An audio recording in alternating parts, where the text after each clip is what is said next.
Hello बच्चों, कल हम लोगों ने भारत माता का मंदिर यह पहला और दूसरा पढ़ चुके हैं। तीसरा अगला पैसेज है। इसके पहले वाले पैसेज में हमने पढ़ा कि कवि ने देशवासियों को अनुरोध करते हुए कहा है कि आप आपसी सौहार्द से, प्रेम से, समानता के साथ इस देश को एक नया आयाम देने की कोशिश करें। अब अगला पैसेज है कि बैठो माता के आंगन में, नाता भाई बहन का, समझे उसकी प्रसव वेदना, वही लाल है माई का। एक साथ मिल बांट लो अपना हर्ष विषाद यहाँ है, सबका शिव कल्याण यहाँ है, पावे सभी प्रसाद यहाँ।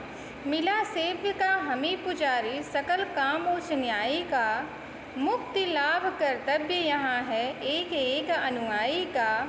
कोटि कोटि कंठों से मिलकर उठे एक जयनाद यहाँ, सबका शिव कल्याण यहाँ है, पावे सभी प्रसाद यहाँ। इसका प्रसंग है कि प्रस्तुत काव्य पंक्तियों में कवि ने गांधीवादी विचारधारा को प्रकट करते हुए भारत माता का जयगान किया है या भारत माता का गुणगान किया है। किस विचारधारा से? गांधीवादी विचारधारा को प्रकट करते हुए भारत माता का गुणगान किया है।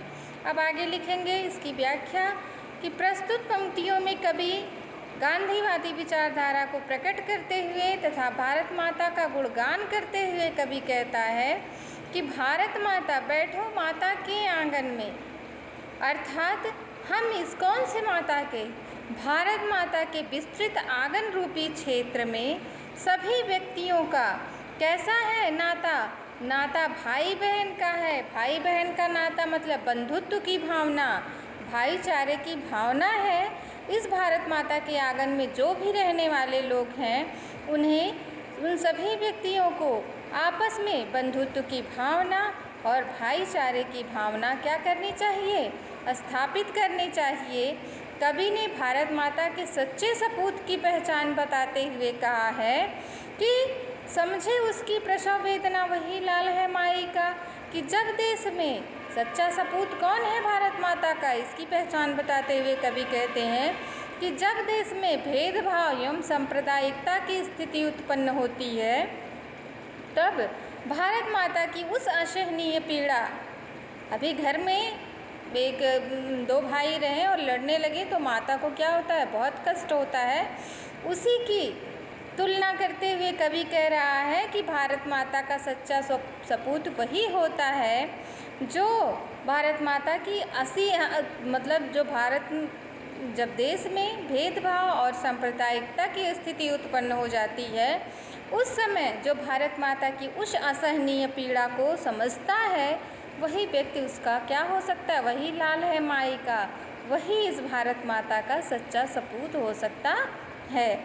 कवि आगे कहता है कि एक साथ मिल बांट लो अपना हर्ष विषाद यहाँ, अर्थात कवि कहता है कि आप सभी भारत माता की संतान हैं, सभी भारत माता के बच्चे हैं, इसलिए आप सभी को दुख सुख क्या कर लेना चाहिए? आपस में बांट लेना चाहिए, जिससे प्रेम और बंधुत्व की भावना उजागर होगी और सबका कल्याण संभव हो सकेगा।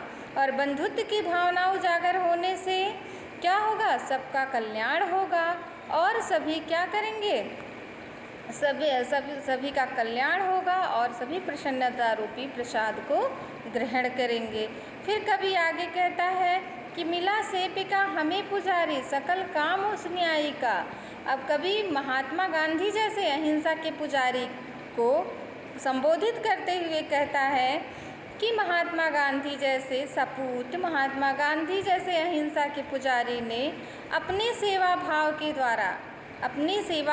के द्वारा समस्त भारतीयों में, पूरे देशवासियों में स्वतंत्रता एवं न्याय दिलाने का कार्य पूरा किया था। मुक्ति लाभ कर्तव्य यहाँ है, एक एक अनुयायी का। कह रहे हैं कि जो हमारे भारत माता को महात्मा गांधी जैसे सपूतों की क्या है? आवश्यकता है।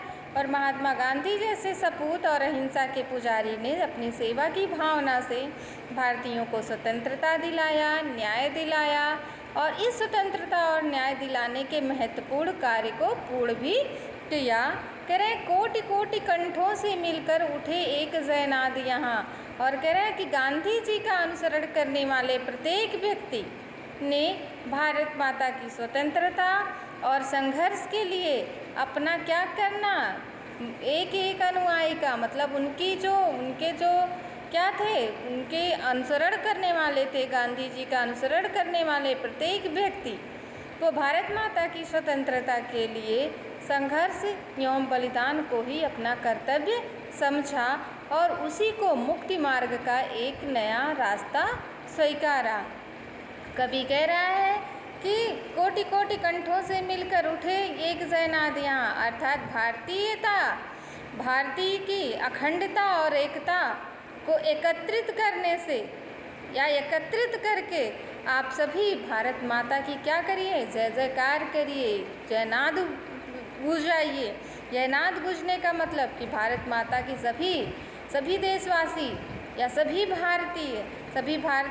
भारतीयों की एकता और अखंडता के बारे में कवि कहते हुए कहते हैं कि आप सभी लोग एकत्रित होइए, अपने अंदर प्रेम सौहार्द लाइए, अहिंसा की भावना लाइए और एकता और अखंडता को कायम करते हुए एक साथ भारत माता की क्या करिए, जयनाद लगाइए या जयकार लगाइए। और इन्हीं सभी चीज़ों को कवि ने कह रहा है, इसी में सभी का कल्याण है और इसी से सभी प्रसन्नता रूपी प्रसाद को ग्रहण कर सकेंगे।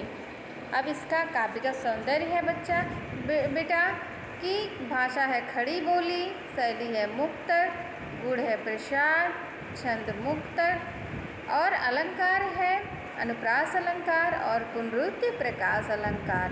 अनुप्रास अलंकार जो है वह कोटि कोटि कंठों में क बड़ की आवृत्ति बार बार हुई है, एक एक अनुयायी और कोटि कोटि कंठों में जो कोटि कोटि और एक एक बार बार आया हुआ है, इसलिए यहाँ पर पुनरुक्ति प्रकाश अलंकार है।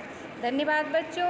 अगर वीडियो समझ में आ रहा हो तो सब्सक्राइब करिए, लाइक करिए और शेयर करिए और जहाँ समझ में नहीं आ रहा है नीचे कमेंट भी करिए।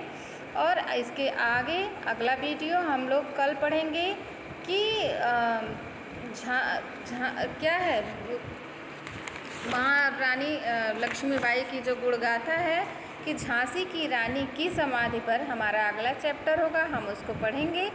तब तक आप लोग इसको पढ़िए और लाइक शेयर और सब्सक्राइब करिए। धन्यवाद बच्चों।